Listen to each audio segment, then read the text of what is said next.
আলহামদুলিল্লাহ। আজকের যে আলোচ্য বিষয় সেটা হলো হাফেজে কোরআনদেরকে নিয়ে।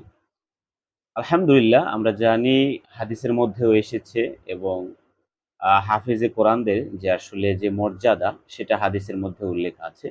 যিনি আসলে হাফেজে কোরআন, তিনি যদি কোরআনকে ধারণ করেন, সে অনুযায়ী জীবন যাপন করেন, সে অনুযায়ী হালালকে হালাল মানেন, হারামকে হারাম মানেন, মেনে চলেন। এক কথায় আল্লাহর নির্দেশিত পথে যদি চলতে পারেন আলহামদুলিল্লাহ আল্লাহ পাক তাকে পরকালে তাকে আ জাহান্নামের ১০ জন আসামিকে তিনি কি করতে পারবেন? সুপারিশ করে বেহেশতে নেওয়ার আ একটা আল্লাহ সুবহানাহু ওয়া তাআলা তাকে কি দিবেন? সুযোগ দিবেন। এটা হাদিস শরীফের মধ্যে আসছে। এবং হাফেজে কোরআনের ফজিলত এবং মর্যাদা আমরা বিভিন্ন কেতাবপত্রে পাই এবং আছেও। এটাই বাস্তবতা। কিন্তু আ এখানে একটা বিষয় ভুলে গেলে চলবে না যে আমরা এখন সাম্প্রতিক সময়ে আমরা যেটা দেখতে পাচ্ছি সেটা হলো হাফেজে কোরআন হয়ে গেলেই কিছু মানুষের মধ্যে এতটাই আ বা আসেন যে ভাবেন যে এই মনে হয় পড়াশোনা শেষ বা তার আর ওইভাবে পড়াশোনার দরকার নেই কিংবা সে নিজেও অনেক সময় ভেবে থাকেন যে মনে হয় আমার একটা কিছু হয়ে গেছে, আমি তো একটা সার্টিফিকেট পেয়েই গেছি। এরকম একটা বিষয় হয়ে দাঁড়ায়। আবার বিশেষ করে আগেরকার সময়ের সাথে এখনকার দেখা যায় না। এখনকার সময় দেখতে পাচ্ছি আমরা অনেক জেনারেল শিক্ষিত পরিবারের মানুষগুলো যারা আসলে ইসলাম, দিন কিছুই বুঝতো না বা বুঝে না। কিন্তু তারাও আলহামদুলিল্লাহ আল্লাহর শকর এটা যে তাদের সন্তান বা তাদের আত্মীয়স্বজনগুলো ছেলে-মেয়ে তাদেরকে হাফেজা বানাচ্ছে। এটা অত্যন্ত আনন্দের এবং অত্যন্ত আ আমাদের একটি খুশির খবর। তবে এখানে আমরা যে ভুলটা করে থাকি সেই বিষয়টা নিয়ে আমার কথা। সেটা হলো অসংখ্য অভিভাবক এবং গার্ডিয়ান বা যারা আমরা আত্মীয়স্বজনরা রয়েছি, বাচ্চা হাফেজ হয়ে গেলেই আমরা মনে করি হয়ে গেছে সবকিছু। কিন্তু আমরা দেখতে পাই সারা দেশে অসংখ্য হাফেজে কোরআন হওয়ার পরে তার ভেতরে দাড়িগুলো কেটে ফেলছেন। সুন্নাতি জামা যেটা ইসলামিক ড্রেস সেটা তারা ছেড়ে দিচ্ছেন। এরপরে তারা দেখছেন নামাজ ঠিকমতো পড়ছেন না। এরপরে তারা দেখা যায় যে বিভিন্ন আড্ডার মধ্যে লিপ্ত থাকে, বেপরদাগিরি করে। এক কথায় যেরকমই সাধারণ স্কুল, কলেজ, বিশ্ববিদ্যালয়ে একজন শিক্ষার্থী যেভাবে চলে, একজন হাফেজে কোরআনও সেভাবে চলছে। এটা অত্যন্ত দুঃখের এবং অত্যন্ত পরিতাপের বিষয় এবং কষ্টের বিষয়। এটা কেন হচ্ছে? এইটা অভিভাবকদের একটা বড় ভুলের কারণে হচ্ছে।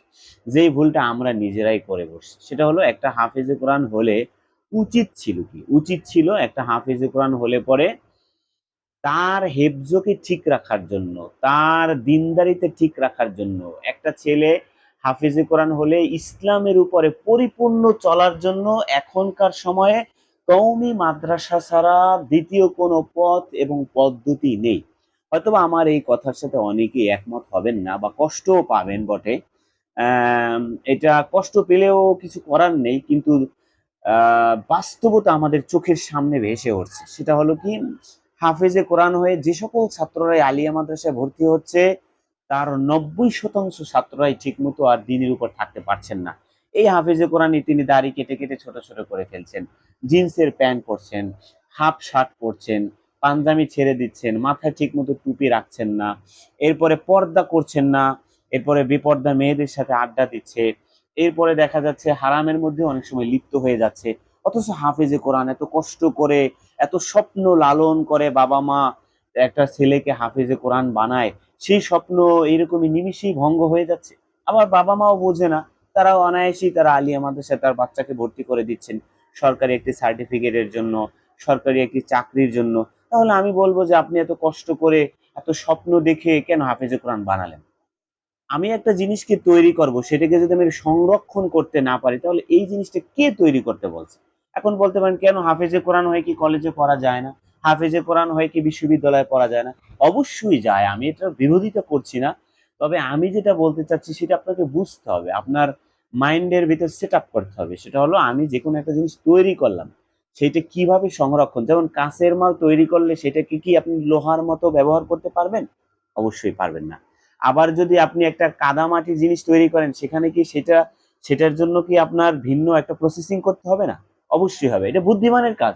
একটা হাফিজুল কোরআন বানালেই হবে না। বরং তাকে সংরক্ষণের জন্য চেষ্টা করতে হবে। তাহলে কি হয়?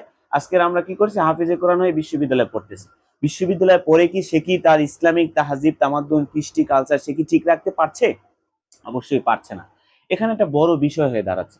হাফেজে কোরআন হচ্ছে আমাদের এখন মনে করতেছি আমরা খুব আত্মতৃপ্তির ঢেকুর ফেলছি। আমরা খুব আনন্দিত উচ্ছ্বসিত হচ্ছি।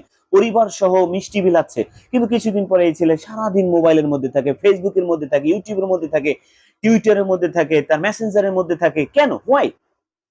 তাহলে হাফেজে কোরআন এটা মহাদৌলত, এটা মহামানিক। এটাকে সংরক্ষণের জন্য কি করার দরকার ছিল সেটা আমরা জানি না। আমরা মনে করি আলহামদুলিল্লাহ শেষ। না। এজন্য বড় বিজ্ঞ বিচক্ষণ ইসলামিক স্কলার, ইসলামিক বিজ্ঞ ওলামা ইকরামদের সাথে মাশওয়ারা করা, তাদের সাথে অ্যাডভাইস নেওয়া যে আমার এই ছেলেকে, আমার এই মেয়েকে কিভাবে এখন পড়ালে ভালো হয়। সেটি কি আমরা কখনো নিয়েছি? নেইনি। আমরা শুধু হাফেজে কোরআন দ্যাটস এনাফ। এখন আনন্দের জোয়ার চারদিকে বয়ে যায়। আবার ৫ দিন পরে, ১ মাস পরে, ১ বছর, ৫ বছর পরে দেখি সেই ছেলেটা আর ইসলামের মধ্যে নাই। এটা একটা পরিতাপের বিষয়। পরে গ্রামের মানুষগুলো, তার প্রতিবেশীরা, তার আত্মীয়স্বজন বলে, "কিসের হাফেজ বানিয়েছো? ঠিক মতো নামাজ পড়ে না। কিসের হাফেজ বানিয়েছো? ইসলাম মতো চলে না।" অতএব এখনই সতর্ক হতে হবে। কি করতে হবে? একটা হাফেজ হওয়ার পরে আমাদের কি করণীয়? হাফেজ হওয়া মানেই পড়ালেখা শেষ নয়। এটা বুঝতে হবে কিন্তু। হাফেজ হইলেই সে কিছুই জানে না। সে শরীয়তের ভালো মন্দ কিছু জানে না। সে হালাল হারাম কিছু জানে না। কারণ হাফেজে কোরআন শুধু মুখস্থ করে। সে শরীয়তের কিচ্ছু জানে না। ভালো মন্দ তফসির ব্যাখ্যা কিচ্ছু জানে না। ইসলাম অনুযায়ী চলার জন্য কোনো জ্ঞানই তার মধ্যে তৈরি হয় না। খালি কিছু মুখস্থ তার কোরআনের আয়াতগুলো তার মুখস্থ জানে। এটা কিন্তু বুঝতে হবে আমার বিষয়টা। সে স্বাদ কি এটার মধ্যে, সেটার মধ্যে টেস্ট কি সেটি কিন্তু এখনো পায় নাই। কারণ সে কোরআন হাদিসের নির্যাস তার মধ্যে সে এলেম অর্জন করতে পারে নাই। অবশ্যই আমি অভিভাবকদেরকে সতর্ক করে বলবো, অবশ্যই এই ব্যাপারে সতর্ক হন। কি করলে আপনার এই ছেলে ইসলামের উপরে থাকবে, কোরআনকে হেফাজত করতে পারবে, পুরো পরিবার, জাতি, দেশকে আলোকিত করতে পারবে। সেজন্য আমাদেরকে অবশ্যই অভিজ্ঞ আমাদের পরামর্শ নিয়ে আমাদের সন্তানগুলোকে গড়তে হবে। আল্লাহ পাক আমাদেরকে সহি বুঝদান করুক। ও আখিরি দাওয়ানা আলহামদুলিল্লাহ।